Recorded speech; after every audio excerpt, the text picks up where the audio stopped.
বাঙালি মানেই হচ্ছে খাদ্যরসিক, কি বলো বন্ধুরা?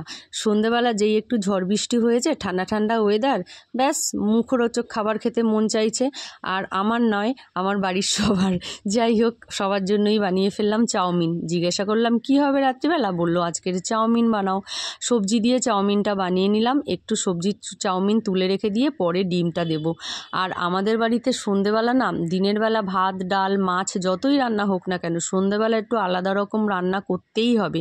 কারণ দুপুরবেলার খাবার কেউ ওবেলা খাবে না। হ্যাঁ খাবে, যদি মাংস আর ডিম থাকে তবেই খাবে। মাছ তো কেউ ছুঁয়েও দেখবে না রাত্রিবেলা। আর আমার বাচ্চারা দিনের বেলায় মাছ খেতে চায় না, রাত্রিবেলা কি মাছ খাবে? অনেক দিন চাউমিন বানানো হয় না অবশ্য, কিন্তু এই আজকেরে আমি একটু বানাচ্ছি, যেহেতু ওরা বললো, সবাই মিলে বললো একটু চাউমিন খাবে। আর ঘরে তো সব কিছুই ছিল, বানাতে কোনো ব্যাপার না। আর একটু যখন দেখবে ঠান্ডা ঠান্ডা ওয়েদার পড়ে না, সবারই একটু মুখরোচক খাবার খেতে ভালো লাগে। লুচি পরোটা চাউমিন হ্যানা ত্যানা বলো, আমার মতে তোমাদের কার কার একমত প্লিজ কমেন্ট করে বলো। আর দেখো আমিও চাউমিন বানিয়ে ফেললাম সবার খুশির জন্য। আমি কিন্তু এইসব খেতে একদমই ভালোবাসি না, আমার কাছে ভাতটাই সব থেকে প্রিয়, কিন্তু আমি সবাইকে করে খাওয়াতে খুব ভালোবাসি।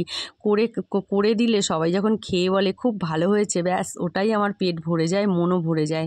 কি বলো বন্ধুরা, আমার মতে তোমরা কারা কারা একমত? কিন্তু চাউমিনটা দারুণ হয়েছিল, সবাই খেয়ে খুব ভালো বলেছে। রাত্রিবেলা কিন্তু আমি খেয়েছি ভাত, অল্প একটু চাউমিন অবশ্য খেয়েছি, বেশি খাইনি, কিন্তু ভাত ছাড়া আমার ঘুম আসবে না। তাহলে চলো বন্ধুরা, চাউমিনটা কেমন হয়েছে কমেন্ট